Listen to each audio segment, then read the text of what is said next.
Sí, ok. Bueno, bienvenidos, bienvenidas a nuestra sexta edición de nuestro webinario Filosofía con implicaciones prácticas.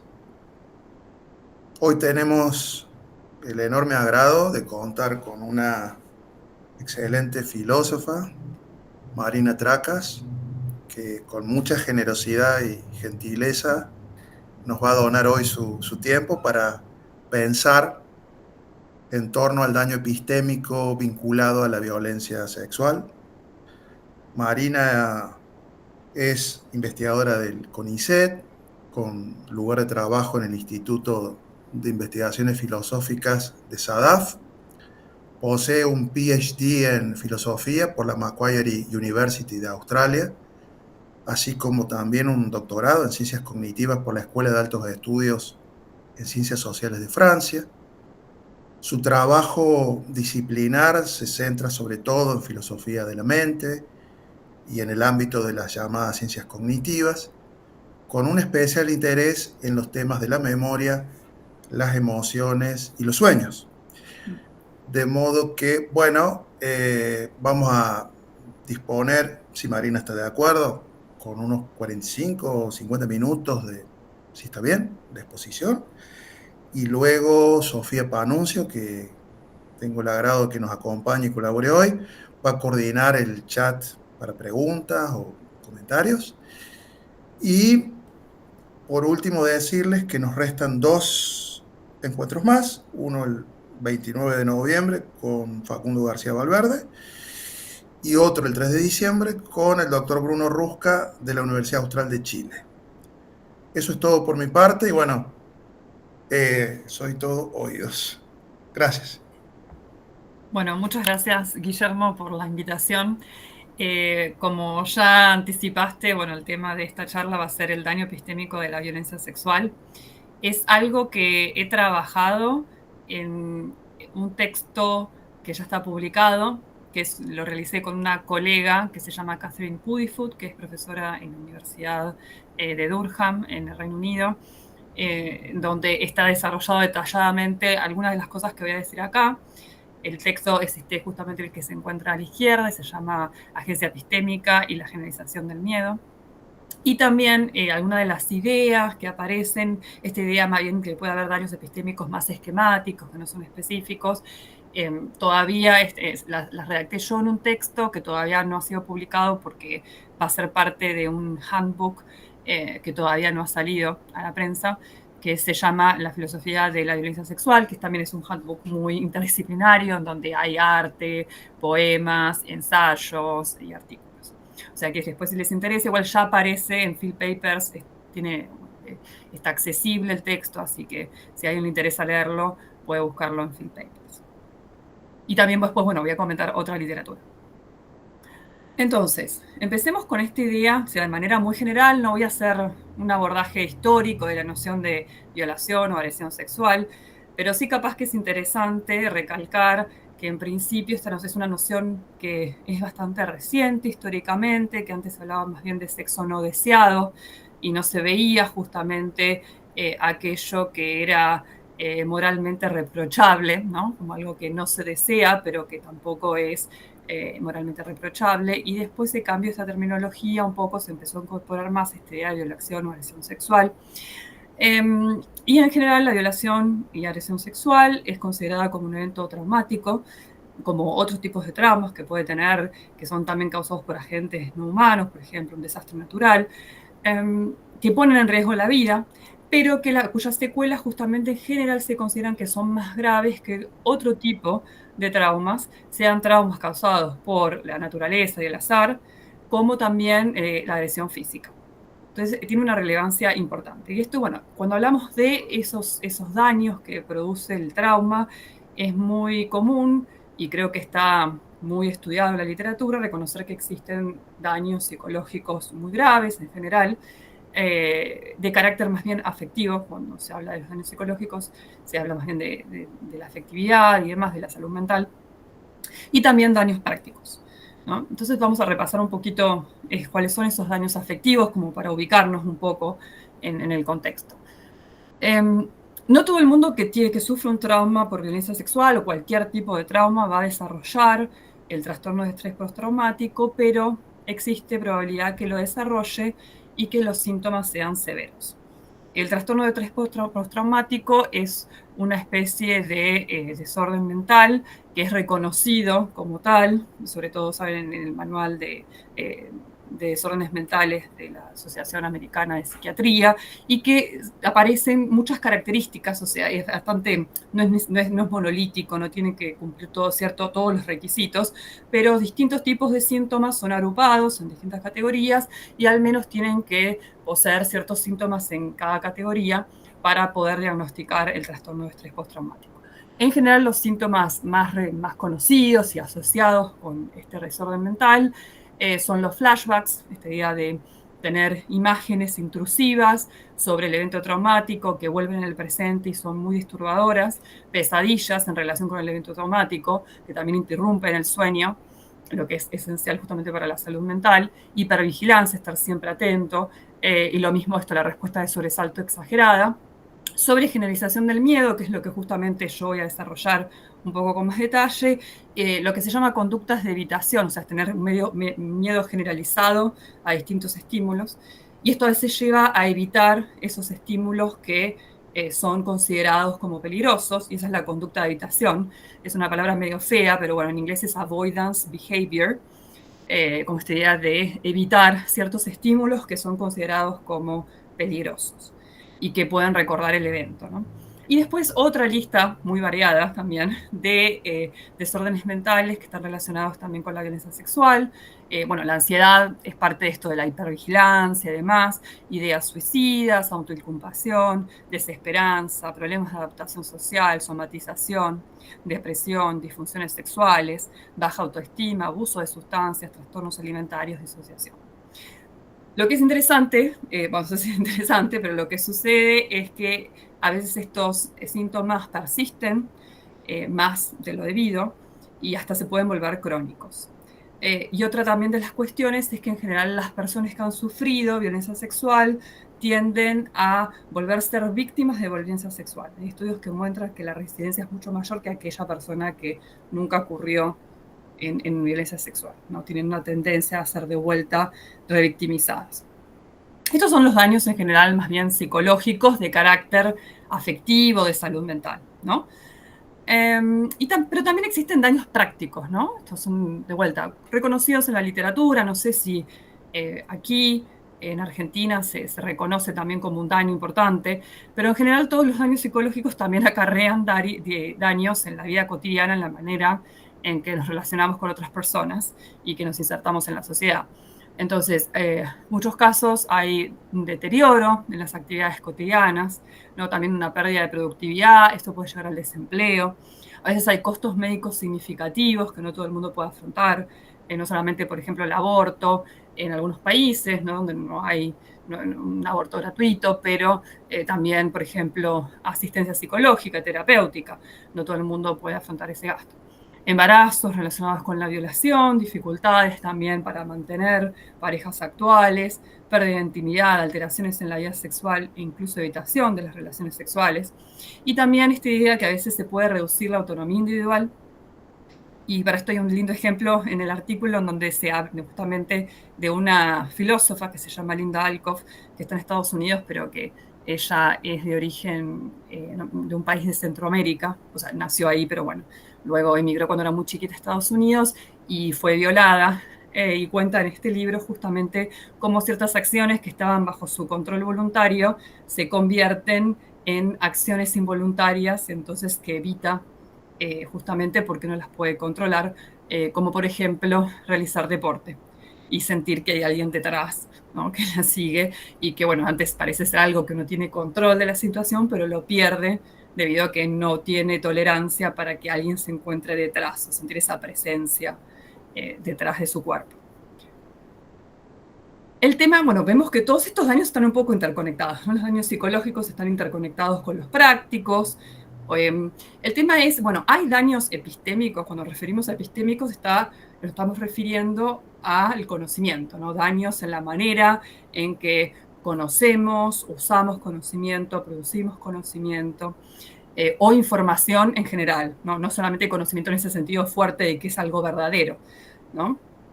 Y si comparamos con otros casos, por ejemplo, la depresión, podemos ver que hay una interrelación entre ciertos daños psicológicos más bien afectivos y daños epistémicos. En general, la persona depresiva tiene una dificultad para modificar sus creencias negativas frente a información positiva. Entonces, esto hace que las creencias negativas persistan y que se perpetúe la depresión y ese estado de ánimo bajo. Entonces, la pregunta es, ¿algo así sucede con los daños más bien psicológicos afectivos y prácticos producidos por la violencia sexual? Bueno, mi respuesta es que sí. Lo primero cuando hablamos de temas de daños epistémicos, lo primero que viene a la mente probablemente es la noción de injusticia epistémica, que probablemente ustedes conocen y que ha dado también mucho debate en la literatura. Pero bueno, las dos categorías más fundamentales que introduce justamente Miranda Fricker en este libro, en donde introduce el concepto de injusticia epistémica, es la justicia testimonial y hermenéutica. Y de cierta manera se puede pensar, bueno, los daños epistémicos de la violencia sexual están relacionados con este tipo de injusticias, porque en general cuando la persona tiene que testificar, va a sufrir probablemente un déficit de credibilidad en su testimonio por el hecho de ser mujer, por ejemplo, más si se suma algún otro factor, pues no de ser mujer pobre, ser mujer negra. Entonces eso va a producir una injusticia testimonial y también se puede considerar, bueno, una injusticia hermenéutica en general, o puede suceder, quizás la persona no tiene acceso a conceptos para comprender su propia experiencia, por ejemplo, el concepto de violación sexual. Entonces no llega a comprender que lo que está sucediendo es eso. Eso, el caso típico de Fricker es cuando ese concepto no existía como tal, ¿no? Entonces las personas, al no tener acceso social a ese concepto, no podían comprender su propia experiencia. Pero como vemos, estos dos casos, que están relacionados parcialmente con la violencia sexual, por un lado no es específico de la violencia sexual, sino que parece que es algo más bien que puede aplicarse a varios casos, ¿no? Donde hay falta de conceptos. Y también quizás una de las características es que el que causa estas injusticias es más bien, el causante social, es estructural, ¿no? En el caso de injusticia testimonial, bueno, pueden ser otras personas quizás, que no creen su el testimonio, pero que en realidad el causante no sería aquella persona que produjo el trauma. Entonces a mí lo que me interesa es centrarme justamente en daños que son epistémicos, que son más bien específicos de la violencia sexual y que son más difíciles de aplicar a otros casos, a otros tipos, no sé, sea violencia física o no sé, cualquier tipo no necesariamente violencia. Y también lo que me interesa es ver justamente esos daños epistémicos que se originan en la misma acción, pero cuando se inflige, cuando se causa la acción traumática. O sea, que están estrechamente vinculados con la acción traumática, ¿no? El agente causante justamente del trauma es el mismo que va a producir estos daños epistémicos de manera indirecta, no es que busca dañar intencionalmente a la persona en sus creencias y demás, sino que al producir un daño como la violación también desencadena daños psicológicos, afectivos, pero también daños psicológicos epistémicos. Entonces, para esto distingo dos tipos, que quizás son distinciones teóricas y en un caso particular sea difícil identificar se trata de uno, no son categorías que existan como tales en la literatura en psicología para diferenciar, pero yo creo que sirven y que pueden dar también, y que sería importante quizás tratar de ver que en algunos casos los daños epistémicos son más específicos y otros son más estructurales y fundamentales. ¿Con qué me refiero daño epistémico específico? Bueno, me refiero a aquellos daños que van a estar relacionados con creencias particulares que tenemos sobre ciertas clases de entidades, contextos y situaciones en particular. O sea, van a afectar a esas creencias particulares, ¿no? No sobre un individuo en particular, sino sobre categorías o contextos, situaciones. Y los estructurales son más bien generales, se refieren justamente a la manera en que la violencia sexual va a afectar nuestro estar en el mundo, para tomar una noción un poco heideggeriana, ¿no? Los esquemas, es decir, estos esquemas, y esto es más cognitivo, ¿no? Estos supuestos esenciales que nos permiten justamente interactuar en el mundo y que de cierta manera constituyen como o son la base de un bienestar general que tenemos. Esos son supuestos sobre uno mismo, sobre el mundo y demás. Después voy a ahondar en el tema. Entonces, primero empiezo con los específicos. Esperen que me solté. Para esto distingo, por un lado, los que yo he desarrollado en mis artículos, que tiene que ver con la sobregeneralización del miedo, ahora voy a explicar, y otro que introduzco de manera breve, pero que también me interesa mencionarlo, que tiene que ver con daños epistémicos no relacionados necesariamente con daños psicológicos o afectivos, sino con daños más bien prácticos. El hecho de que la persona se vea forzada a comunicar esa experiencia traumática y cómo la tiene que comunicar. Y voy a mencionar algo de este tipo. Empecemos entonces con lo primero, voy a pasar más tiempo en lo primero. Volvemos a esta noción de trastorno de estrés postraumático y justamente una de las características, de vuelta, no necesaria, ¿no? Porque tienen que cumplirse ciertos tipos de síntomas, pero bueno, una que es muy común en general y que tiene que ver con esto del miedo y la ansiedad es la sobregeneralización del miedo.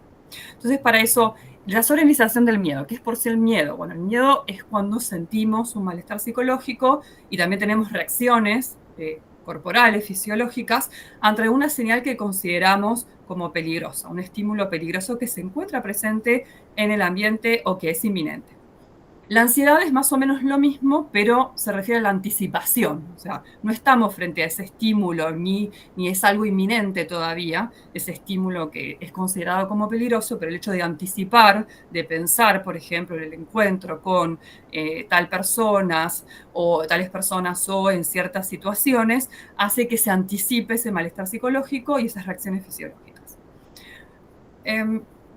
Y estas dos ideas estas dos cuestiones están relacionadas con esta sobregeneralización del miedo. La sobregeneralización del miedo es el exceso de generalización del miedo. ¿Pero qué es la generalización del miedo? De manera simple, es un poco como justamente el miedo condicionado, ¿no? De los conductistas. Entonces, esta idea básicamente que uno tiene cierta experiencia, entonces asocia, por ejemplo, acá un ají morrón que es picante y asocia ese tipo, esa categoría de objeto o categoría con el hecho de ser una experiencia desagradable. Entonces él lo lleva a generalizar el miedo y considerar que, bueno, quizás hay varios de estos ajíes morrones que son picantes, entonces una vez en el futuro que vea un ají morrón que es parecido, ¿no? Quizás digo, no, mejor prefiero no comer estos ají morrones porque quizás son picantes, ¿no? Entonces, de cierta manera, tiene un potencial adaptativo. La generalización del miedo es adaptativa para nuestra sobrevivencia, no solamente humana, animal humana, sino también animal no humano, ¿no? De generalizar ciertos contextos donde la experiencia fue negativa y predecir que en esos contextos similares también la experiencia va a ser negativa. Esto así teóricamente es muy difícil de poner el límite, ¿no? ¿Qué es lo que sería normal y adaptativo y cuándo se vuelve patológico no adaptativo? Pero claramente cuando se generaliza en exceso y todo estímulo conectado o no con esa experiencia aparece como algo peligroso, entonces parece que ya no es más adaptativo. Y esto es justamente lo que pasa con la sobregeneralización del miedo.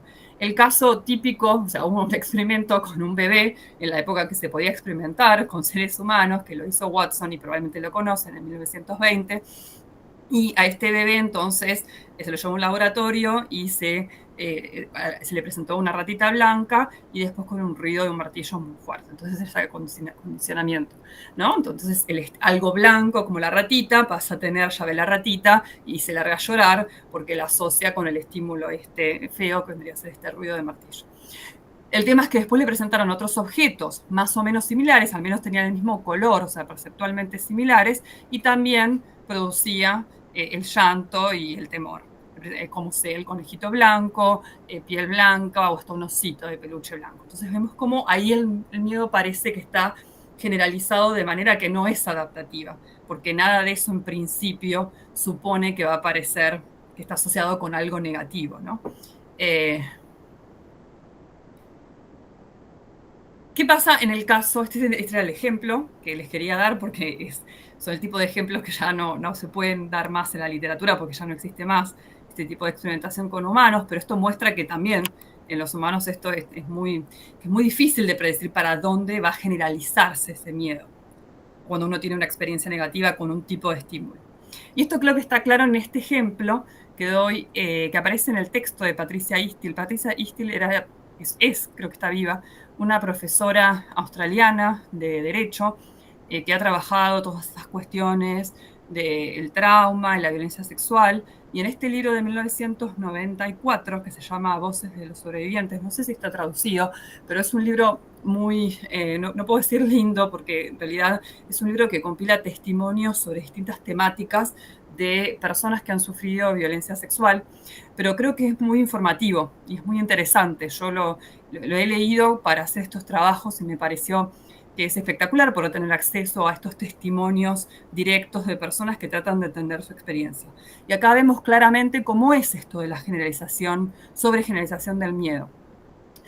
Nos dice esta testigo, o sea, esta no es Istil, sino justamente una persona que sufrió violencia sexual, dice, pueden pasar años, pero nunca olvidarás el horror, y hasta que mueras y sobrevives sentirás esos sentimientos para siempre. De eso se trata la violación, es un miedo que para mí no ha desaparecido con el paso de los años, sino que se vuelve más intenso y aterrador.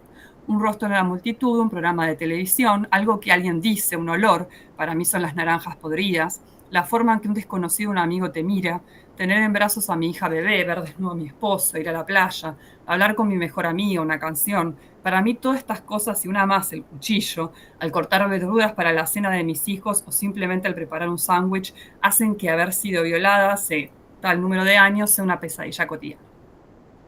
Entonces, acá creo que en este texto está claro cómo se expande el miedo a estímulos que, por lo visto, que no tendrían que ser considerados como peligrosos.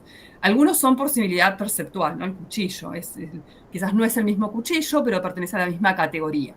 Similaridad contextual, ¿no? En el ejemplo que ella da podría ser considerado el olor. La verdad que, bueno, esto es una suposición, ¿no? Pero quizás ciertos olores, hay estudios que muestran que los estímulos justo que pasan antes del evento traumático de una violación sexual y demás, son asociados con ese evento. Entonces, por ejemplo, puede ser algo, un color, un auto, un tipo de persona, eso va a ser asociado con el evento traumático, aunque no pertenezca en sí mismo al evento traumático. Y puede pasar algo así con el olor. O puede haber una similaridad conceptual o simbólica. Podría ser un ejemplo, en este caso, de vuelta, sin saber, la música, un programa de televisión, digamos, la manera en que se van asociando nuestras ideas y experiencias en nuestra mente es muy arbitraria y caótica y azarosa, y sigue patrones que son muy difíciles de codificar. De ahí también la complejidad y que tienen este tipo de sobregeneralización del miedo, que no es posible predecir qué estímulos van a producir ese miedo o ansiedad o no. Pero, en principio, lo que es importante, y de ahí viene esta idea de hablar de daños epistémicos específicos, es que en principio se puede pensar que hay ciertos estímulos que van a estar asociados con el miedo y la peligrosidad y otros que no. Y de ahí viene esta idea que yo considero que sean más bien específicos. Entonces, ¿qué van a producir? Bueno, en principio nos va a llevar a formar creencias falsas y que son quizás hasta injustas, ¿no? Sobre ciertos grupos de personas, sobre lugares, situaciones y otros elementos que van a ser percibidos como amenazantes cuando en realidad no lo son. Cuando hablo de creencias, pueden ser creencias explícitas que la persona mantiene explícitamente, por ejemplo, no sé, ir a tal barrio es peligroso, o tal tipo de personas son peligrosas, o no, ese tipo de creencia explícita, pero a veces no es explícita y es implícita. Esta es una idea de una concepción particular de las creencias, que es la concepción disposicional. Uno puede estar en acuerdo o no, pero en principio se puede pensar que las creencias pueden no ser explícitas y pueden ser asimiladas, que cuando actuamos o tenemos una disposición para actuar o reaccionar y sentir de cierta manera, también estamos teniendo cierta creencia, ¿no? Que a mí me parece bastante válido. Por ejemplo, si nos alejamos de cierta persona, aunque consideremos que esa persona no es peligrosa explícitamente, al alejarnos, en cierta manera, estamos también teniendo la creencia que esa persona es peligrosa. Entonces, el hecho de formar creencias falsas, ¿no?, sobre distintos tipos de situaciones o personas y lugares, produce como una especie de cascada negativa de daños epistémicos. ¿Por qué? Porque lleva a evitar, como decíamos, la generalización y sobre todo en este caso la sobregeneralización del miedo, lleva a evitar esos estímulos para evitar sentir el miedo, y eso justamente lo produce la ansiedad, ¿no? Que la ansiedad justamente va a decir, bueno, no vayamos a estos lugares, no frecuentemos a estas personas o evitemos esas situaciones en las que podemos tener, justamente nos podemos encontrar como un ataque así como de pánico. Entonces, ¿qué es lo que hace que se eviten estas situaciones y personas? Bueno, restringe los horizontes epistémicos. O sea, ¿qué quiere decir restringir los horizontes epistémicos? Impide que las personas que han sufrido de una violencia sexual adquieran un conocimiento específico que podría obtenerse en esos contextos en particular. Es muy difícil de tratar de sistematizar cuáles son esos conocimientos específicos que se obtienen en esos contextos, porque va a depender del caso particular de la persona, de lo que la persona evita, ¿no? O tiene miedo a lo que le... Y eso es muy particular de la experiencia y de la persona con su background. Pero en principio se pueden mencionar algunos, que es lo que hicimos en el texto con Catherine.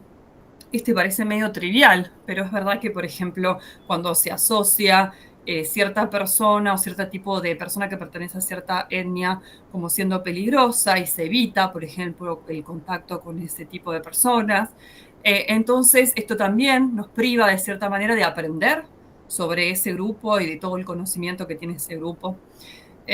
Después un caso que aparece también en el libro de Istil, o sea que esto refiere a un testimonio de una persona que evitaba figuras de autoridad, como por ejemplo en el trabajo, y claramente esto también genera daños epistémicos. ¿Por qué? Porque al evitar esa persona se comunica menos, por ejemplo con el jefe, y también existe la posibilidad de que no acceda a cierta información interna que solo pueda acceder teniendo un contacto frecuente con su jefe, y esto puede afectar oportunidades laborales, que es un daño práctico, y también el reconocimiento laboral, que tiene una parte epistémica, porque claramente reconocer laboralmente a alguien implica también darle ese crédito, y entonces no solamente práctico, sino que también es epistémico. Otro caso más puntual que tiene a veces que ver con aquellas personas que sufren violencia sexual en instituciones educativas, o que está relacionado con la educación, y en esto hay literatura que muestra cómo evitan ciertos profesores, los profesores que quizás la acosaron sexualmente, ciertos lugares, ¿no? Que eso todavía, y hasta incluso clases enteras. Y hasta a veces puede desencadenar un abandono escolar o universitario.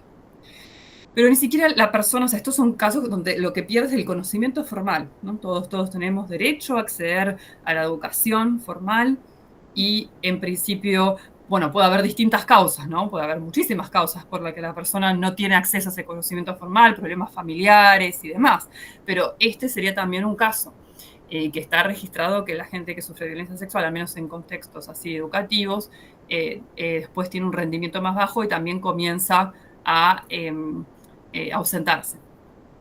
Pero ni siquiera tiene que estar relacionado con gente que sufre la violencia sexual en instituciones educativas, sino que también, en general, también una relación entre trauma psicológico y el rendimiento académico, lo que tiene completamente sentido debido a que la persona se encuentra con varios daños psicológicos, no necesariamente epistémicos, pero bueno, eso que produce un daño epistémico, ¿no? Afecta el rendimiento académico, la persona no puede adquirir ese conocimiento el que estaba con su derecho de adquirir. Otro tiene que ver con el conocimiento sobre la propia subjetividad sexual, y sobre todo quizás esto lo pienso en casos, o lo pensamos en casos en donde la persona sufre esa violencia sexual durante la niñez o la adolescencia, justamente en el momento en que quizás es su primera vez, su primera experiencia sexual es una violencia sexual, una violación, perdón, sexual. Y entonces hay varios ejemplos, no literales, pero en la literatura aparecen estos ejemplos que también eso impide explorar su propio placer y deseos sexuales, no solamente en la gente que lo sufre en la adolescencia o en la niñez, sino también en gente que lo sufre en la adultez, y después volver a esa exploración y demás.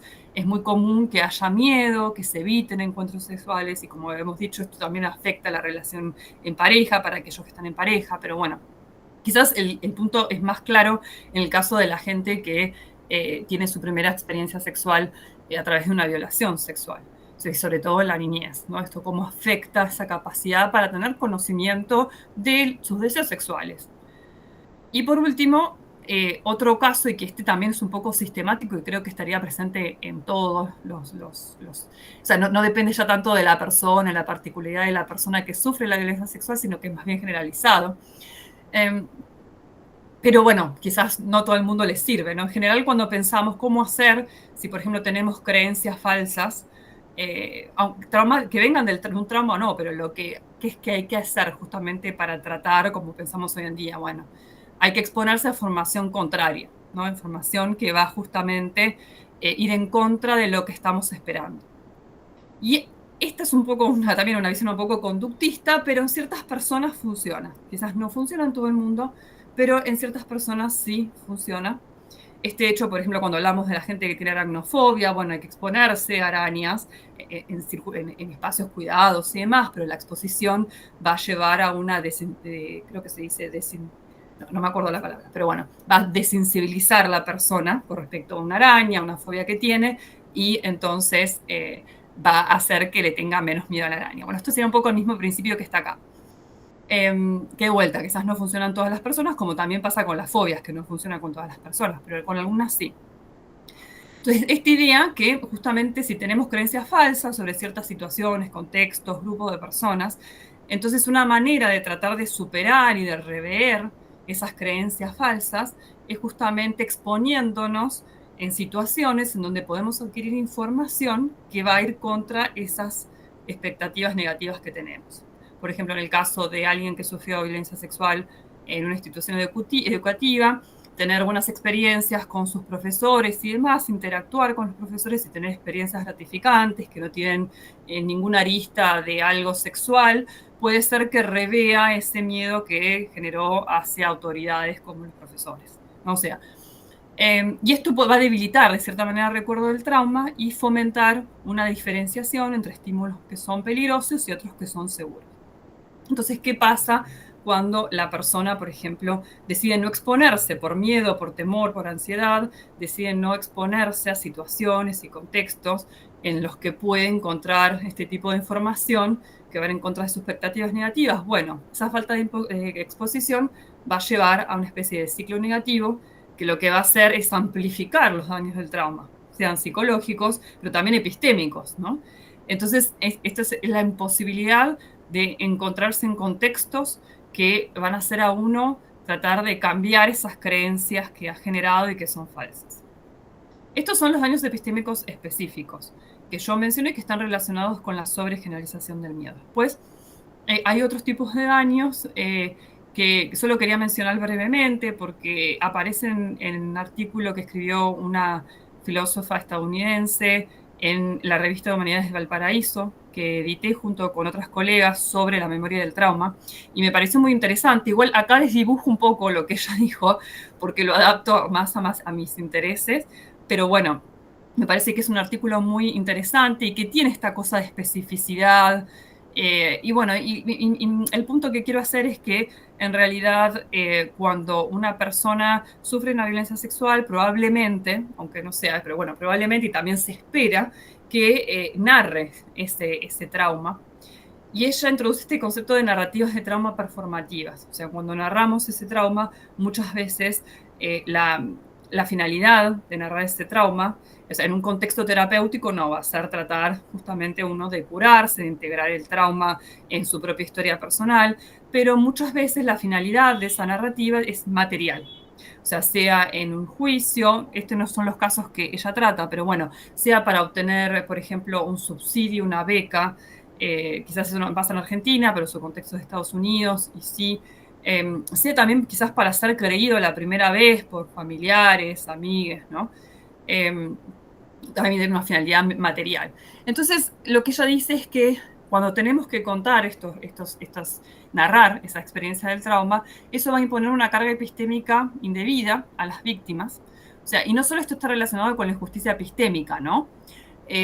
Porque, bueno, en general se puede decir, bueno, le descreen el testimonio, pero también hay cosas, digamos, más particulares que van más allá del hecho de descreer el testimonio por un prejuicio, demás. Sino que en estos contextos en particular, primero siempre, y también perdón, me olvidé decir, creo que en estos casos son bien específicos a la violencia sexual justamente porque la violencia sexual es un tipo de experiencia, creo yo, que puede ser muy compleja, a diferencia de otro tipo de experiencias, como por ejemplo, de vuelta, narrar, no sé, una violencia física, en donde parece ser que los eventos en donde una persona realiza una acción sobre el cuerpo de la otra son más claros que en el tema de la violencia sexual. Entonces la experiencia misma hace que sea bastante compleja. Entonces, qué se espera la gente que está escuchando o que justamente la audiencia de estas narrativas de traumas performativas? Bueno, espera precisión en los detalles, que no haya cambios de detalles, lo que es muy complejo en el caso del trauma, porque justamente es común que la persona no recuerde fehacientemente y se ve obligada a decidir y que quizás cambie después el discurso, porque después quizás recuerda otra cosa o no está segura de cierta cosa. También hay una especie de cuestionamiento a veces, pero lo más interesante que introduce Caroline Christoph es esta idea que también se obliga a la persona, y creo que eso es propio de cualquier contexto donde se tiene que dar testimonio del trauma, ¿no? Se obliga a la persona a usar categorías binarias. Para una experiencia, como yo decía un poco, creo que la violencia sexual es una experiencia muy particular en relación con otras violencias, que es muy compleja y opaca. Por ejemplo, usar la categoría binaria de ¿fue consensuado o no fue consensuado? ¿No? ¿Hubo consenso o no hubo consenso? Bueno, eso parece ser que, de cierta manera, a veces las experiencias son mucho más complejas y no se trata de una cuestión de consensuar o no. Entonces, esto genera un ambiente nocivo, donde ocurre en general el testimonio, y esto puede tener consecuencias de vuelta a daños epistémicos específicos, porque puede distorsionar el trauma. Por ejemplo, si la persona se ve obligada en su momento a reconocer en una, no sé, en una cuestión, en una situación más bien legal, que fue consensuado porque no dijo que no o algo por el estilo, ¿no? Entonces eso va a distorsionar el propio recuerdo que tiene de su experiencia traumática, como algo que en realidad eso no sufrió ningún daño, va a haber una malinterpretación de su propia experiencia. Y eso también puede llevar, y esto es una de las cosas que remarca Christoph, es que el hecho también de contar estas experiencias como por fuera de estos ámbitos terapéuticos hace que no se integre esa experiencia a la concepción de sí mismo, que por lo menos pueda, uno de los efectos nocivos es justamente la dificultad luego para integrar estas experiencias, esta experiencia del trauma que ha sido distorsionada por estas narraciones performativas que uno tiene que realizar, ¿no?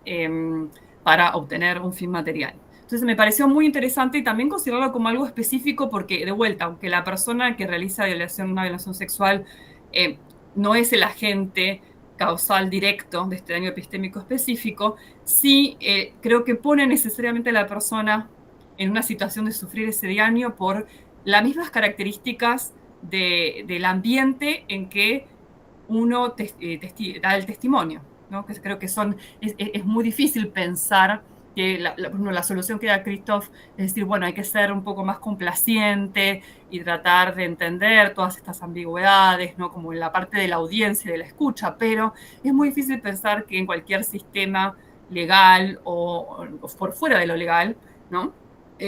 Se puede pensar en un testimonio de este tipo no se vaya distorsionando justamente por los mismos conceptos que se necesitan para dar un testimonio de esa índole, ¿no? Frente a esa audiencia, que es muy distinto de de una narrativa en un contexto terapéutico. Bueno, y ahora para ir rápido a los estructurales. En los estructurales también distingo dos, unos que están relacionados con la generalización del miedo y demás, otros que también hacen referencia al trabajo de otras autoras. Y bueno, el primero tiene que ver, cuando hablo de estructura de vuelta, hablamos esto de cambiar, ya no tener creencias falsas que producen daños epistémicos subsecuentemente, sino que hay un cambio de estos esquemas, de estas suposiciones que son fundamentales para manejarnos en el día a día. Y unos tienen que ver con la propia seguridad en el mundo y la confianza en los demás.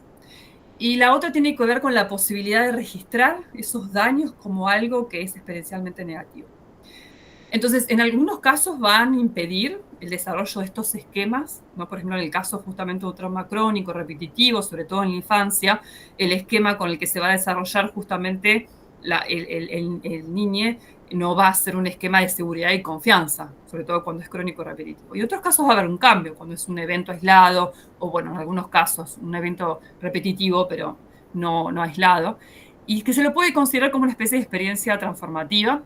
Y hay también alguna literatura que habla del trauma como una experiencia transformativa. Esta es una noción que aparece en un libro de Lori Paul en 2014, que es así una noción que ha venido muy popular, que tiene que ver bueno, con una transformación esencial de quienes somos y también, esa es la personal y la epistémica tiene que ver con esto de poder adquirir un conocimiento, en este caso no sería conocimiento, pero bueno, sería así una manera, una actitud epistémica con el mundo que no se puede adquirir de otra manera. Yo por más que quiera tener todo el miedo que tiene una persona que sufre un trauma, probablemente no pueda hacerlo si no sufre un trauma, eso vendría a ser, ¿no? Que se necesita tener esa experiencia para... La experiencia típica que analizan es el caso de ser padre o madre. Bueno, esto es una cosa más negativa, ¿no? Entonces, de vuelta volvemos a un testimonio también de Ronnie Janoff Bullman, que también es una psicóloga social que ha trabajado todos estos temas de violencia sexual y demás, y comparando con el anterior vieron que era muy específico con respecto a los tipos de estímulos que desencadenaban el miedo o esa sensación justamente de ansiedad. Acá es muy distinto, entonces lo leemos, todavía tengo miedo y lo tendré por el resto de mi vida. Me tomó hasta el año pasado aprender realmente a estar sola, nunca conduzco mi coche con las puertas desbloqueadas, siempre siento terror cuando tengo que bajar del coche en un estacionamiento vacío o entrar en una casa vacía. Y lo primero que hago en un hotel es revisar todos los armarios. Tengo tantas alarmas y cerraduras en mi casa en Nueva York que cualquiera que lograra entrar nunca podría salir. Y hay 2 cerraduras especiales en la puerta de mi dormitorio. Cada noche las cierro todas. Esto también de vuelta es el testimonio de una persona que sufrió violencia sexual. Entonces, ¿qué vemos acá? Que en realidad hay una especie de miedo generalizado ya no a ciertos estímulos en particular, sino simplemente al mundo y a otras personas. Entonces, justamente lo que quería recalcar con esta diferencia es que en este caso parece ser que el trauma lo que ha destruido es cómo son las suposiciones fundamentales sobre el mundo, que es esta noción que aparece en el libro, Shattered Assumptions, ¿no? Que es tomada de Janoff Bullman, y la seguridad que uno siente. O sea, Janoff Bullman va a decir, y esto, bueno, de vuelta, es una teoría, ¿no? Digamos, es algo que no se puede corroborar, pero bueno, en su teoría me parece interesante como para entender estas cuestiones del trauma. Y considera que en general tenemos ciertos supuestos implícitos, no todos nosotros, que el mundo es benevolente, que las personas son confiables, que el mundo tiene sentido, que uno es digno, que tiene valor. O sea, son supuestos de vuelta que quizás a veces uno los descarta, pero es nuestra manera como de estar en el mundo. ¿Sí? Si podemos, si nos decidimos seguir viviendo, interactuando en este mundo, es porque de cierta manera suponemos estos tipos de ideas, ¿no? Que son como esquemas, ya no es una creencia, sino que son una manera en la que estamos en el mundo, ¿no? Por más que a veces las pongamos en cuestión y demás. Y se podría considerar como una especie de esquema, ¿no? Y la noción de esquema mental y cognitivo, que bueno, aparece en Kant, ya no tanto cognitivo, pero esta noción de esquema, que es retomada y popularizada por Piaget, se refiere a eso, a cómo se organiza el conocimiento de cierta manera sobre cierto concepto, demás, que nos permite también percibir e interpretar nueva información que adquirimos a partir de ese esquema. Entonces, esto vendría a ser como esquemas, ¿no? Estas suposiciones fundamentales pueden ser consideradas también como esquemas a través de los cuales percibimos y tenemos experiencias, interpretamos experiencias en el mundo.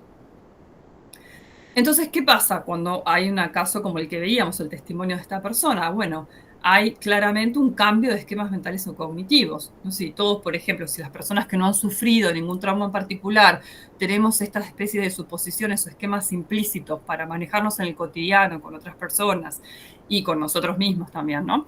Parece ser que eso cambia con el trauma porque es muy común encontrar estas nociones fundamentales, como vemos acá, en donde todo el mundo aparece cruel y hostil, ya no existe la seguridad, no se puede confiar quizás en ningún hombre, pero quizás ni siquiera en ninguna persona, no necesariamente en relación con el género de la persona que produjo la violencia sexual. También aparece esta idea que ya no tiene más valor uno mismo, ¿no? Como esta idea que ya no tiene más valor o que es defectuoso.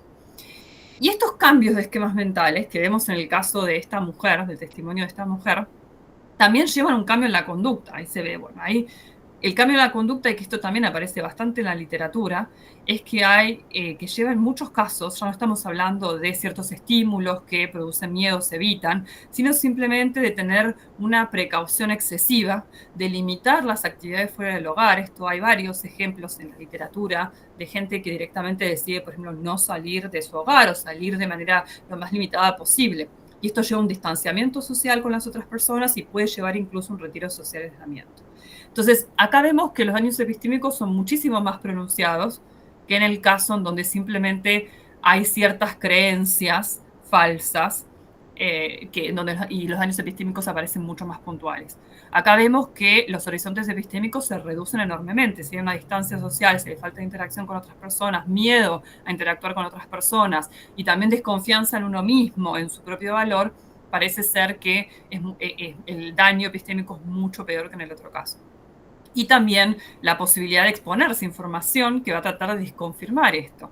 Parece ser entonces que en general los daños del trauma son mucho más amplios que en el caso de que simplemente afecta ciertas creencias. De vuelta, esto es una distinción teórica, pero creo que puede, y que a veces también puede ser fluctuante, ¿no? Quizás una persona empieza con estos daños epistémicos estructurales y después como residuo le quedan simplemente los específicos o quizás nunca desarrolla los estructurales, ¿no? Porque no todo el mundo por una violencia sexual va a necesariamente tener estos síntomas. Pero bueno, esto es algo que puede pasar. Entonces, ya voy terminando. Peor todavía es el caso del trauma crónico repetitivo, como decíamos, donde no hay un cambio de suposiciones o de esquemas, sino que parece ser que lo que hay es que esos esquemas y suposiciones fundamentales ya se van construyendo con una valoración negativa. Estas ideas de que el mundo no se puede confiar en el mundo es malo, yo no valgo nada. Bueno, parece ser que serían ese tipo de esquemas los que se van construyendo en el caso de, sobre todo en la niñez, para aquellas personas que sufren esa violencia de abuso sexual prolongado. Y también hay estudios que muestran que las relaciones abusivas de pareja de largo término tienen el mismo efecto. Y para esto traigo a colación, y ya con esto termino, y que también lo simplifico un poco. Este es un artículo que fue aceptado para publicación sobre justamente la violación, no sé cómo decir, marital, no sé, violación de, sí, bueno, no sé, marital o de pareja, no sé cómo se dice en español. Pero bueno, introduce nuevamente un concepto que es el de justicia experiencial, que de vuelta esto de proliferar conceptos de justicia. Pero bueno, creo que sirve para profundizar ciertos casos o para entender mejor ciertos casos. Este concepto, de vuelta, ya está relacionado con la injusticia hermenéutica, pero va más allá de la injusticia hermenéutica. Y entonces lo que estas dos autoras jóvenes más dicen es que ya en algunos casos, y esto está relacionado con lo último que hice, ¿no? Con esta cosa de que los esquemas mismos a veces se van generando a partir de esas experiencias traumáticas negativas, entonces ya ni siquiera es un cambio, ¿no? Nunca hubo nada bueno, nunca hubo un esquema positivo para hacer frente al mundo e interactuar en el mundo. Y eso puede llegar a ser que justamente ciertas experiencias que son moralmente reprochables, ¿no? Por ejemplo, como la violación sexual en una relación marital, no sean ni siquiera no conceptualizadas como tal, sino simplemente que no sean ni siquiera a nivel de la experiencia vividas como tal, como algo que es moralmente reprochable, como alguien que tiene una carga negativa, ¿no? Y eso es lo que a veces genera estas relaciones abusivas que se producen en la niñez y también después a veces, como decíamos, en relaciones de pareja a largo plazo. Y acá vemos, por ejemplo, hay dos ejemplos que dan estas autoras en el texto, que me parecen también significativos, que refieren a testimonio de gente que ha sufrido de violación sexual en la pareja, porque también es complejo, ¿no? Como esta idea que no puede haber violación sexual en la pareja. Bueno, este es un mito, se quiere un mito de la violación que está muy implícito en ciertas sociedades, hasta quizás en ciertas personas. Entonces, por ejemplo, una de las personas dice, no sabía que era violación, pensaba que tenía que hacerlo porque era su esposo, perdón. Porque era su esposa, perdón, su esposa, era mi deber. Entonces está esta idea implícita que la persona ni siquiera estaba consciente que lo que ella sufría era algo moralmente reprochable y experiencialmente negativo. El otro ejemplo parece un poco distinto, porque la persona reconoce, como dice al principio, quise rechazarlo, que mi esposo me obligara a tener relaciones sexuales. Y luego durante tanto tiempo no pude hacerlo después de que resistirme no resultara efectivo. Así que pensé que debía aceptarlo, permitirlo para poder dormir y luego al día siguiente poder trabajar. Así que simplemente lo acepto. desaparece esta idea también, una aceptación, y ya quizás eso es difícil de distinguir en este caso si la persona también lo sigue sintiendo como algo que no es negativo, lo empezó a sentir ahora, de aceptarlo, lo llevó quizás a perder esa carga negativa y sentirlo simplemente como algo que acontece y que es como avalorativo, ¿no?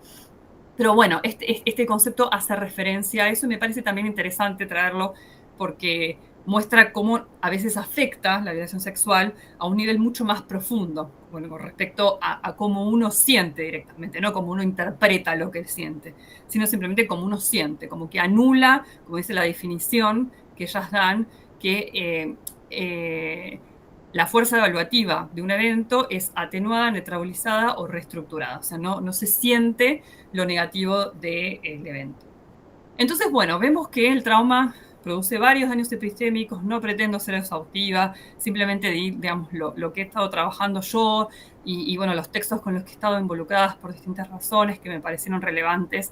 Pero bueno, lo que a mí me interesaba también preguntarles a ustedes, porque en algún momento creo que contacté a alguien de derecho y demás, decirle, bueno, ¿tiene sentido atribuirle también, más que un interés teórico, filosófico, también una relevancia jurídica?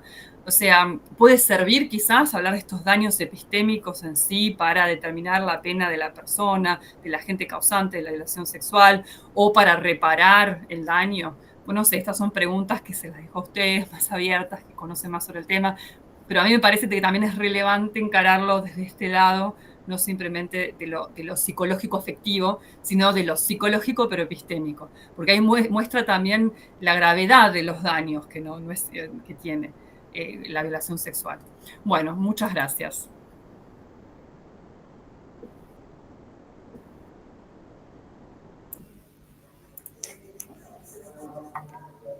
Bien, buenísimo. Muchísimas gracias, Marina, por la presentación. Y bueno, queda el espacio ahora abierto a las preguntas, al diálogo. Como siempre, si quieren pueden comentarlas por el chat o si quieren pueden también utilizar la herramienta de levantar la manito en el Google Meet, así nos vamos ordenando. Bueno, Guillermo, creo que tenías una pregunta ya, ¿verdad? Muchas gracias, Marina. Me pareció excelente el modo en que articulaste estas cuestiones. Yo tenía tres como temas sobre los que, por supuesto, no te pido una respuesta exhaustiva, sino en todo caso que queden como líneas de interés. Aunque ahora planteas esta cuestión jurídica al final, que no la pensaba formular, pero sí quisiera decirte respecto de la pregunta que nos has dejado, que me parece, sí, sumamente relevante este abordaje, porque tiene un impacto evidente, aunque difícil de predecir en el ámbito jurídico. No, y te diría en temas tan importantes como la prueba del daño, por ejemplo, ¿no? En casos de violación. Y me parecería que yo no me dedico a estos temas, pero creo que debe haber algunos filósofos del derecho trabajando interseccionalmente estas cuestiones, ¿no? Pero no estoy seguro. Las cuestiones que yo te quería plantear, gruesamente, eran tres, no sé con qué grado de claridad proposicional, pero la primera es con el enfoque que subyace a tu perspectiva de daño epistémico. Me da la impresión que está más a caballo de una teoría no ideal, digamos así, de la justicia, en este caso epistémica. Pero te quería preguntar más desde el lado de una teoría ideal, si te parece fructífero trabajar, quizás ya lo estás haciendo, en cuestiones que atañen más a la resiliencia epistémica o la reparación o la restauración, digamos, pensar en las dimensiones de lo justo más restaurativas. Estoy pensando, por ejemplo, en los casos de violencia en conflictos armados como en Colombia, en los conceptos de justicia transicional, restauradora, en el concepto mismo de resiliencia, en las posibilidades conceptuales de integrar estos daños y volverse sujetos más fructíferos, digamos. Esa era una cuestión muy general. Si querés, hasta metodológica, ¿no? ¿Qué pasa si nos situamos más en una perspectiva ideal del asunto? La segunda es si no hay una suerte implícita, pero no lo sé, y puedo errar, de monismo axiológico en este tipo de abordajes, en el sentido que parece asignársele al episteme, a la dimensión cognoscitiva, un valor entre valores, digamos así, ¿no? ¿Y qué pasa cuando hay otros valores en juego en el caso de la violencia sexual? No sé, valores afectivos, estabilidad afectiva, lo que fuera, ¿no? Estoy pensando inclusive en los casos más, digamos, en las perspectivas distintas del autoengaño, cuando vos ves, por ejemplo, el cuento de Borges, el inverosímil impostor Tom Castro, o la novela Mañana de Conrad, donde lo epistémico no tiene tanta primacía, sino que tienen primacía otros valores que dotan de estabilidad afectiva a la gente, ¿no? Por ejemplo, en el cuento, en la novela Mañana, es la historia de un padre que su hijo es marino y no volvió nunca más, y cada vez que se le pregunta cuándo vuelve tu hijo, la respuesta es mañana. Y un día vuelve el hijo y dice, no, mi hijo vuelve mañana, ¿no? Entonces, ¿cómo explicar estos casos, ¿no? Y si no necesitamos un pluralismo axiológico para dar cuenta de otros valores, además de los epistémicos, ¿no? Y por último, no sé si alguna vez has trabajado o te parece que podría ser pertinente hacerlo, el tema de los contenidos no conceptuales, ¿no? En el caso, estoy pensando en Gareth Evans, digamos, en experiencias perceptuales, pero que es difícil, para las cuales la gente no tiene conceptos directamente, ¿no? Bueno, eso era, y muchas gracias, me gustó mucho. Bueno, gracias, Guillermo. ¿Respondo? Sí, Sí. sí. Bueno, gracias por tus preguntas y comentarios. Sí, a mí quizás yo lo llevé, con respecto a tu primer comentario, que lo llevé más para este lado porque era, no sé, me daba intriga saber si podía tener esa relevancia jurídica el daño epistémico. Y bueno, te agradezco por eso que mencionaste la prueba del daño, porque quizás sí sea una manera también de probar esos daños. Mostrar, por ejemplo, no sé, que la persona no está saliendo, no, o sea, cosas más concretas que quizás no sé si hoy se utilizan en los casos de violación sexual. Pero bueno, no sé, a mí me parecía importante igual hablar de ver esos otros daños que se producen y que no tienen tanta visibilidad. Y con eso capaz que te respondo, paso primero a lo del monismo axiológico.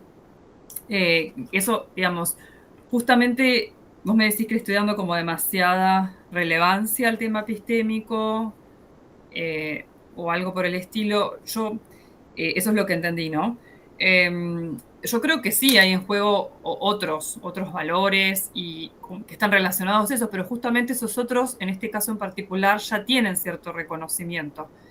Entonces, creo que la idea que empezó a gestarse cuando empezamos a trabajar con esto, que con Catherine Puddifoot, era ver que también, justamente algo que no está tan reconocido, al menos en el caso de la violencia sexual, pero que estaba implícito en la literatura, porque eso era lo interesante, de ver que en literatura no filosófica, en los testimonios de la gente que sufrió violencia sexual, en otros tipos de libros quizás, o algo también filosófico, pero no necesariamente de epistemología social, no aparecía esta cuestión de cómo también la violencia sexual genera fallas a nivel de nuestra capacidad de conocer.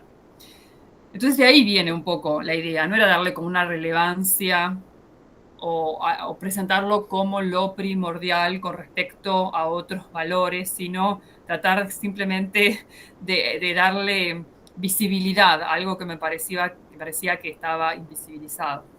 O sea, después vos me preguntaste algo con la segunda pregunta también con respecto a los valores que le dan cierta estabilidad afectiva. Eso no sé si te entendí correctamente. Porque no sé por dónde viene la pregunta. Yo quizás interpreté. Sí que, después de eso, si me podés repetir un poco eso de la estabilidad afectiva.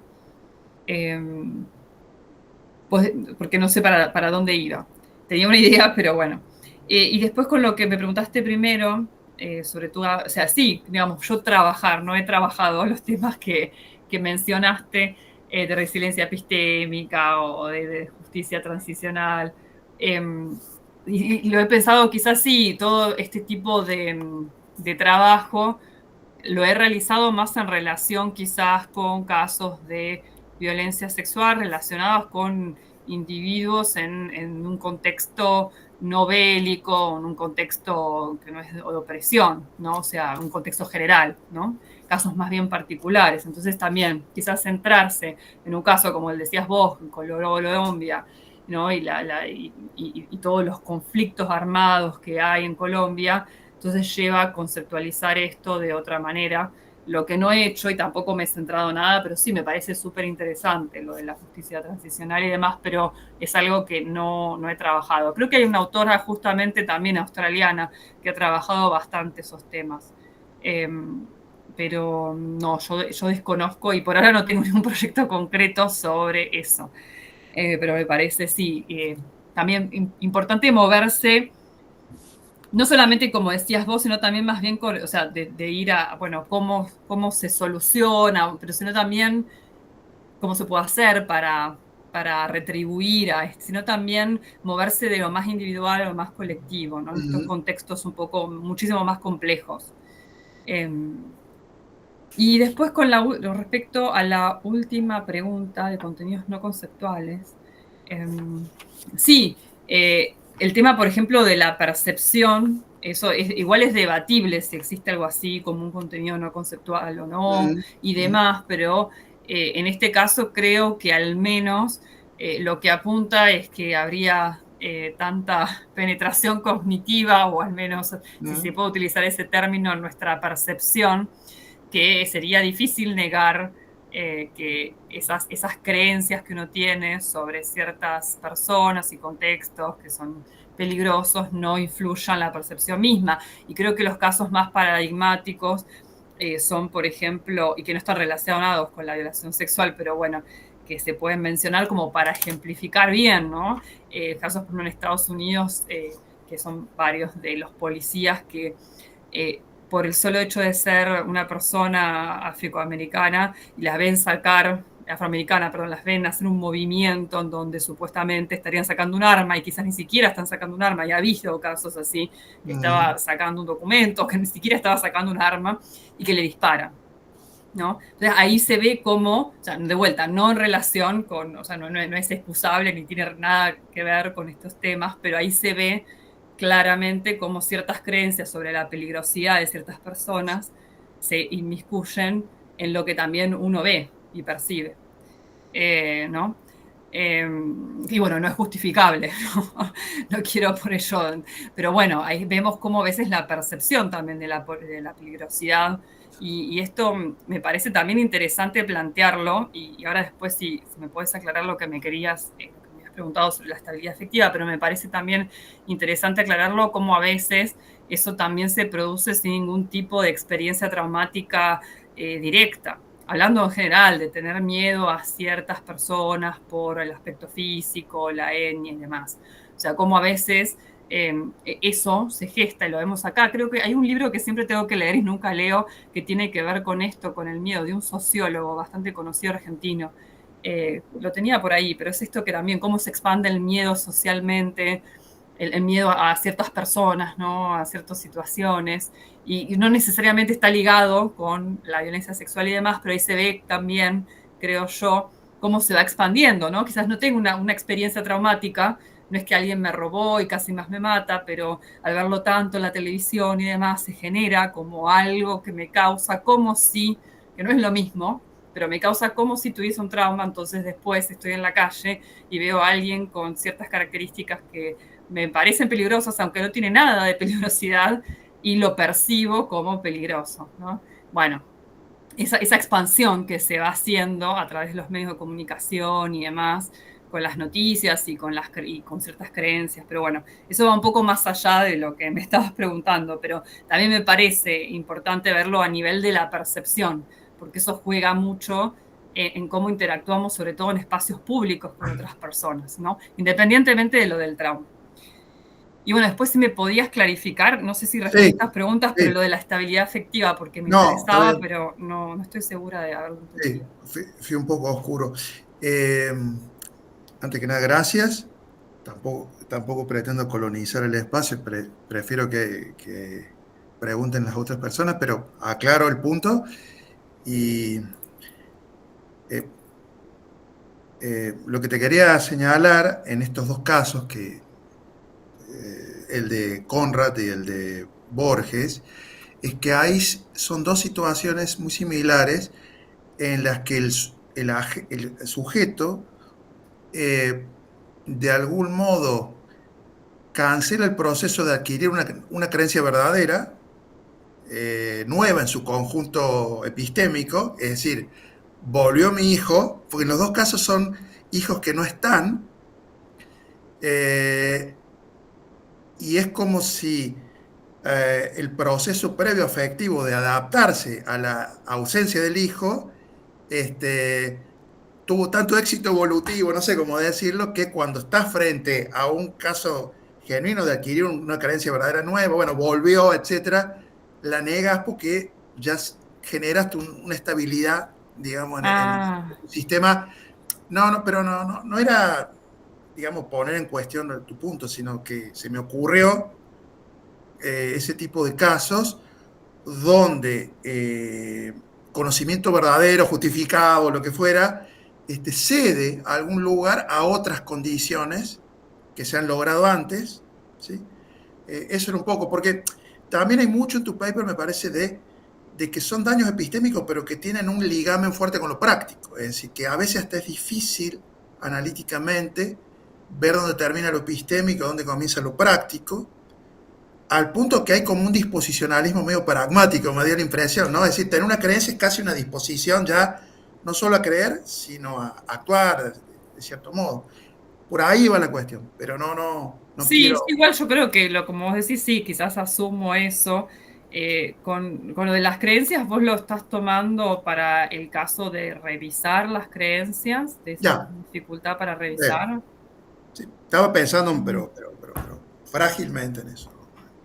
Sí, después también creo, de vuelta, ahí entrando en ese tema, me parece que también que es algo que tengo que investigar un poquito ahora, porque voy a hablar también de agencia de la memoria y demás. Mm, Entonces, me parece que a veces eh, hay cierta capacidad que tiene el individuo para estar más receptivo a revisar ciertas creencias frente a evidencia y considerar esa evidencia nueva que aparece en ya. relación con otros individuos Ujú, que quizás justamente se cierran más en su propio conjunto de creencias que tiene cierta coherencia y ujú, rechazan esa evidencia. Y quizás también eso muestra por qué todos los tratamientos que, pues no en el caso de las fobias y demás, con algunos individuos funcionan, con otros no, quizás, ¿no?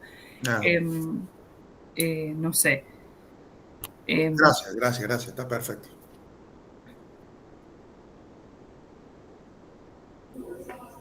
Bueno, no sé si hay alguien más que quiera preguntar algo. Si no, yo tenía un comentario, una pregunta para hacer, si les parece. Prosigo. Bueno, muchísimas gracias de nuevo. La verdad que me resultó súper interesante todo y realmente me pareció muy como importante para muchas veces para echar luz sobre un poco todo lo que sucede cuando se dan estos casos. Como al menos a mí me resultó útil para esclarecer algunas cuestiones. Y en ese sentido me quedó un poco pendiente tenía como dudas relacionadas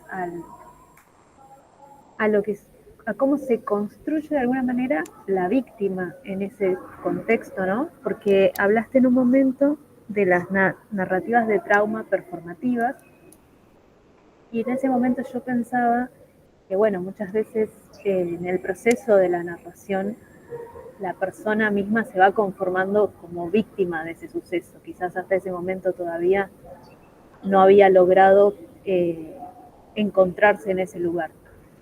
Y asociado a eso, que si lo interpreté mal, igual me podés corregir, por supuesto, asociado a eso pensaba en si estos daños que suceden a las víctimas son reparables y si fueran reparables, si está asociado a superar de alguna manera ese posicionamiento. No sé si me explico lo que quiero decir.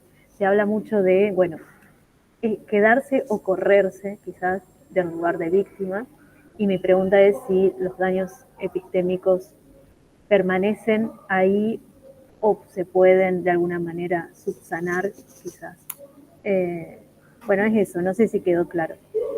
Sí, gracias, Sofía. Sí, creo que a cualquier cosa te hago una pregunta.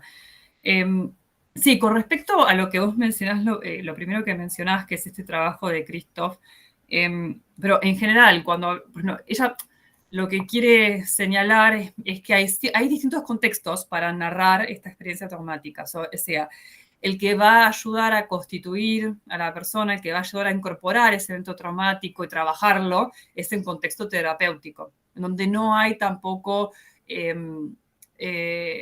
no existen como requisitos sobre cómo uno debe narrar ese evento. Por ejemplo, ella hace una distinción entre los aspectos descriptivos y normativos. O sea, en realidad, en un contexto terapéutico, poco importa la parte descriptiva que sea, por ejemplo, verdadera, ¿no? No importa si lo que estoy diciendo pasó tal cual como pasó o pasó distinto, lo importante es el significado que tiene para mí. Entonces son esos contextos en donde justamente las narraciones van a permitir a la persona a poder superar su trauma, ¿no? Y que lo va a ayudar de cierta manera a sanar. Pero los contextos que están hablando acá serían contextos que al contrario van a tener un efecto negativo y perjudicial para justamente tratar de trabajar el recuerdo del evento traumático e incorporarlo en su propia historia, porque tienen que deformar tanto su discurso, si se quiere, para adaptarlo, para que sea comprensible para cierta audiencia con sus recursos hermenéuticos y también porque ciertos contextos los demandan, como por ejemplo esto, ¿no? ¿Fue algo consensual o no? Y quizás, justamente como decía, me parece que esta experiencia en particular, u otras experiencias también, pero bueno, esta en particular son experiencias de vuelta muy opacas, muy complejas, en donde entender, bueno, fue consensual, no fue consensual, no me ayuda a mí, como persona que sufrió esa violencia sexual, a entender mi propia experiencia e incorporarla en lo que yo hice o no hice, ¿no? Y quizás hasta lo dibuja, que es esa la idea, que puedes dibujar el recuerdo, y entonces eso va a tener un efecto negativo también para la manera en que yo interpreto ese evento traumático, que encima es significativo para mi vida, porque todos los eventos traumáticos lo son, y también para la manera en que lo trabajo. O sea, ahí venía por ese lado, o sea que la narrativa puede tener un aspecto positivo cuando se produce en ciertos contextos y uno negativo en los contextos en donde se tiene que brindar testimonios con parámetros más bien específicos y ciertos requerimientos específicos que pueden tener consecuencias negativas en la manera en que comprendemos esa experiencia. Esa sería la parte negativa, pero no es que la narrativa en sí es perjudicial, sino es ese contexto que hace que la narrativa se tenga que producir de cierta manera. Eso con respecto a tu primera pregunta. Y con respecto a la segunda, sí, es muy interesante y es de vuelta un poco lo que está relacionado con esto que le había respondido a Guillermo también, que es algo que tengo que trabajar, ¿no? Como justamente la agencia anémica, esto de, bueno, una de las cuestiones que la agencia anémica en general, como nosotros podemos trabajar con los recuerdos y tratar de recordar mejor, pero también qué pasa con la gente que sufre trauma, que parece que justamente una de las características de los eventos traumáticos es que los recuerdos son involuntarios. Entonces quizás también se puede pensar, bueno, todo lo que le pasa a la persona no depende de su voluntad. Entonces no tiene nada para controlar esos miedos que siente o para tener... Y entonces sí, parece que de vuelta, como decías vos, y que es muy interesante, es como que lleva a quedarse en el lugar de víctima, decir, bueno, no lo puedo controlar. Y esa creo que no es la idea. Lo que pasa es que me parece que es algo que tengo que trabajar y tengo que ver también un poco cómo han reaccionado las personas, si hay literatura sobre el tema, de cómo pueden superar esos miedos y demás. O sea, literaturas con casos en concreto. Pero me parece que depende también mucho de la persona y de las herramientas hermenéuticas en general que tiene para trabajar su propia experiencia. Y después sí, hay una parte para mí de voluntad, ¿no? que a veces es muy difícil. No sé si es algo que en terapia quizás se puede tratar y demás, pero sí es esta idea también de, bueno, imaginemos de vuelta, bueno, exponerse, tratemos de cambiar estas ideas, estos miedos, pero eso creo que se aplica no solamente a gente que vivió experiencias traumáticas, que quizás es un poco más difícil, ¿no? De tratar de superar esos miedos, pero a la gente en general, ¿no? Como también desconfirmar ciertas creencias que capaz que, uy, pero es verdad que pienso esto, bueno, ¿por qué no voy y me expongo y hablo con alguien que piensa lo opuesto y veo, ¿no? Que puedo tomar y que hoy en día se ve que socialmente no está funcionando justamente por estas burbujas epistémicas, en donde cada cual dice, se junta gente que piensa lo mismo, bueno, y esto va un poco más allá, ¿no? Pero sí, a mí me interesa, lo que pasa es que todavía no he trabajado ese tema de cómo hacer justamente para ganar cierta agencialidad. Y creo que debe haber cosas, sobre todo con respecto a los flashbacks y demás. Hay tratamientos específicos, pero bueno, como también la persona puede ganar cierta agencialidad con respecto a esos síntomas que quedan residuales del evento traumático. No sé si te respondí, Sofía. Sí, sí, por supuesto. Bueno, muchas gracias. Bueno, gracias. Diego.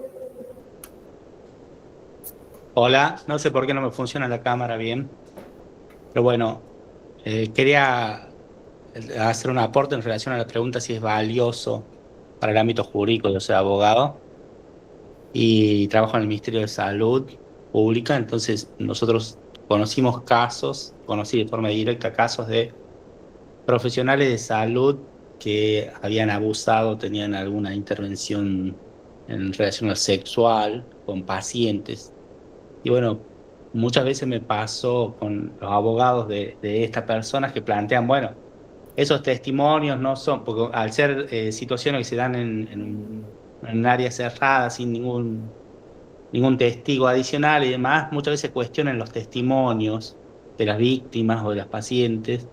Y bueno, ahí hay una situación bastante rara entre un hecho médico, porque eran ginecólogos para esta persona. Entonces, me parece que es valioso saber que hay un problema epistémico también en el testimonio, que también hay que valorar al momento de la prueba para sancionar o condenar por algo.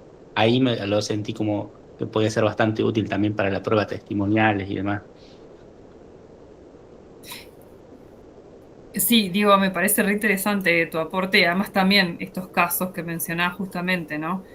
Con respecto a la violencia como médica, ¿no? La violencia sexual en ese contexto, además también es un contexto en donde uno tiene confianza hacia ese profesional y demás, y eso es muy común. Ahora creo, había escuchado que en Francia hubo un médico que fue condenado, un ginecólogo justamente, fue condenado, no sé por cuántas mujeres, o sea, una persona ya grande, ¿no? Casi retirada, y bueno, no sé cómo sucedió el tema de justamente los testimonios y las acusaciones, pero parece ser que eso llegó con una especie de bucle en donde no sé cuántas mujeres testificaron que efectivamente esa persona había ejercido algún tipo de violencia sexual en las consultas. Y eso es súper relevante, sobre todo en esos contextos de vuelta, en donde supuestamente uno se pone en confianza, y contextos bastante particulares. Y sí, como decís vos, eso vendría a ser como un caso de injusticia testimonial, ¿no? En el estilo más tradicional que presenta Fricker, donde no se cree directamente el testimonio, quizás no por un prejuicio, o sea, no sé cuáles eran las causas precisas, quizás por esta diferencia de autoridad, también decir, bueno, si el médico lo niega, obviamente que lo va a negar, pero bueno, como vos decías, sí, yo creo que hay que revalorizar el tema de los testimonios, pero bueno, por lo que he escuchado acá no se toma muy bien los testimonios. Eso me había comentado una chica que trabajaba en el tema hace un par de años, que ni siquiera lo tomaba una persona capacitada y demás, al menos los testimonios en general, ¿no? Quizás los más extremos sí, pero y que también hay una elaboración y que es importante que se les dé como herramientas conceptuales a las personas para que puedan, sin forzarlas en cierta dirección, pero sí que puedan tratar de explicitarse lo más posible. Por eso me parecen relevantes estos textos que le presenté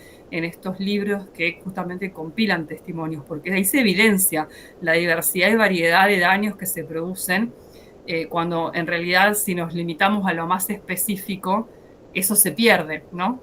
Entonces sí, creo que, y bueno, y eso es todo un tema, ¿no? No sé cómo está ahora a nivel legal acá el tema de la creencia, si se toma, se lo considera como, no sé, Diego, vos de saber más de esos temas. Eh, no sé si quieres decir algo porque a mí me interesa, o sea, si se lo No, toma bueno, como... en este caso es un caso muy particular que yo intervine, que era un médico que llevaba 20 años haciendo lo mismo con las pacientes y hay mucha gente que no se anima a denunciarlo, pero viste, me llegan los testimonios a mí por fuera, pero en la parte judicial no se animan y pensé un poco en esto del daño epistémico también de las personas que no se animan, deben ser más de 100 víctimas que debe tener este médico. Y, y yo que estuve en el ámbito administrativo para expulsarlo de la parte pública, pude corroborar que los testimonios son reales. Pero bueno, el punto es que mucha gente no se anima a decirlo ni siquiera. Por esto que todo lo que contaste vos del daño epistémico también, del miedo de revivir y cosas así.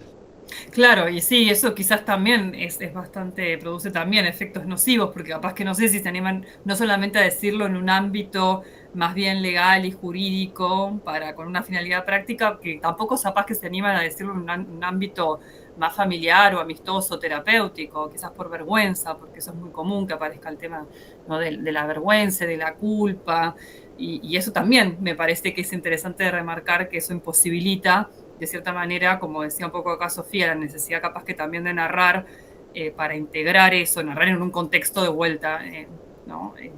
Más bien amigable y no donde hay una demanda práctica, pero en todo caso la narración sí parece algo también esencial para comprender esa propia experiencia, cuando a Y veces...